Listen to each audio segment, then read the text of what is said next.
ಅವರು ಯಾಕೆ ಹಗರಣಗಳನ್ನ ದಾಖಲೆ ಮಾಡ್ತಾ ಇದ್ದಾರೆ, ಇದನ್ನ ರಾತ್ರಿ ಮಾಡ್ತಾ ಇದ್ದಾರೆ ಅಂದ್ರೆ, ನಾವು ಅವರ ಕಾಲದಲ್ಲಿ ಏನೇನು ಮಾಡಿದ್ರು ಅದೆಲ್ಲ ಮುಖ್ಯಮಂತ್ರಿಗಳು ಬಿಚ್ಚಿಟ್ರು. ಮುಖ್ಯಮಂತ್ರಿಗಳಿಗೆ ಉತ್ತರ ಕೊಡಕ್ಕೆ ಅವ್ರು ಬಿಡಲಿಲ್ಲ. ನಾವು ಚರ್ಚೆ ಮಾಡೋಕ್ಕೆ ಒಂದು ಅವಕಾಶ ಮಾಡಿಕೊಟ್ಟಿದ್ದೋ, ಚರ್ಚೆ ಮಾಡೋಣ, ಉತ್ತರ ಕೊಡೋಣ ಅಂತೇಳಿ.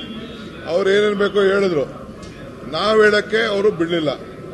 ಅದಕ್ಕೆ ನಾವು ಅವರ ರಿಟರ್ನ್ ಸ್ಟೇಟ್ಮೆಂಟು ಮತ್ತು ಮುಖ್ಯಮಂತ್ರಿಗಳು ಎಲ್ಲ ವಿಚಾರಗಳು ಕೂಡ ಅವರ ಕಾಲದ ಏನೇನು ಆಗಿದೆ ಅವೆಲ್ಲ ಬಚ್ಚಿಟ್ಟಿದ್ರು. ಯಾವ ಹಗರಣ ಮಾಡಿಲ್ಲ, ಅದಕ್ಕೆಲ್ಲ ತನಿಖೆ ಆದೇಶ ಮಾಡ್ದೋ. ಅದಕ್ಕೆ ಇಂಥ ದೊಡ್ಡ ಹಗರಣಗಳು ನಮ್ಮ ಕಾಲದಲ್ಲಿ ನಿಜ. ಅವನು ಯಾರೋ 89 ಕೋಟಿ ರೂಪಾಯಿ ಟ್ರಾನ್ಸ್ಫರ್ ಮಾಡಿದ್ದಾನೆ ಅಧಿಕಾರಿ, ಉಪ್ಪಿಂದ ನೀರು ಕುಡಿತಾನೆ, ಏನು ಕಾನೂನು ಕ್ರಮ ಕೈಗೊಳ್ಳಬೇಕು ನಾವು ತೆಗೆದುಕೊಳ್ತಾ ಇದ್ವಿ, ನಮ್ದೇನು ಅಭ್ಯಂತರ ಏನಿಲ್ಲ.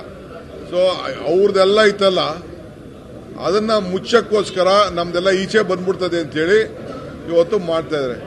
ಈಗ ಆಯ್ತು, ನಾವು ಹೇಳಿದ್ವಿ, ಈಗ ಸೈಟ್ ವಿಚಾರ ಕೂತವ್ರೆ, ನಾವು ಅವ್ರ ಕಾಲದೆಲ್ಲ ಸೇರಿ ತೆಗಿತಾ ಇದೀವಿ. ಹೋಗಿ ಅವ್ರು ಏನಿದೆ ಅವ್ರದ್ದು ಎನ್ಕ್ವೈರಿ, ನಾವು ಕಮಿಷನ್ ಎನ್ಕ್ವೈರಿ ಆರ್ಡರ್ ಮಾಡಿದ್ದಾರೆ ಮುಖ್ಯಮಂತ್ರಿಗಳು. ಅರ್ಥ ಆಯ್ತಾ? ಮುಖ್ಯಮಂತ್ರಿಗಳು ಕಮಿಷನ್ ಎನ್ಕ್ವೈರಿ ಆರ್ಡರ್ ಮಾಡಿದ್ದಾರೆ. ಹೋಗಿ ಎಲ್ಲ ಕೊಡ್ಲಿ ಅವ್ರ ಮುಂದೆ. ಮುಖ್ಯಮಂತ್ರಿ ಏನಿದೆ, ಏನು ಅವ್ರ ಜಮೀನ ಇದ್ದಿದ್ದು ನಿಜ ತಾನೆ, ತಗೊಂಡಿದ್ದು ನಿಜ ತಾನೆ, ಅವರು ಎನ್ಕರೇಜ್ ಮಾಡ್ಕೊಂಡಿದ್ದು ನಿಜ ತಾನೆ.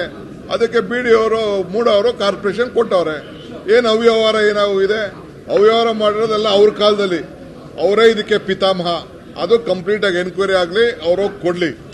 ಅದಕ್ಕೋಸ್ಕರ ಈಗ ಸುಮ್ಮನೆ ಅದನ್ನ ಮುಚ್ಚಕ್ಕೆ ಇದನ್ನ ಸ್ಟಾರ್ಟಿಂಗ್ ಫಸ್ಟ್ ಡೇನೆ ತೆಗಿಬೇಕಾಯ್ತು ಇದನ್ನ ಅಂತವರು. ಫಸ್ಟ್ ಡೇ ಯಾಕೆ ತೆಗಿಲಿಲ್ಲ ಇವರು?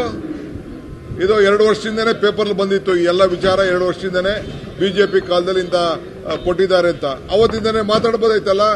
ಒಂದಿನ ಅದ್ರ ಬಗ್ಗೆ ಒಂದು ಸ್ಟೇಟ್ಮೆಂಟ್ ಮಾಡಲಿಲ್ಲ. ಎಲ್ಲ ಇವರೇ ಸೈಟ್ಗಳು ಹಂಚ್ಕೊಂಡಿರೋರೆಲ್ಲ ಪಟ್ಟಿನ ಬಿಡುಗಡೆ ಮಾಡ್ತೀವಿ.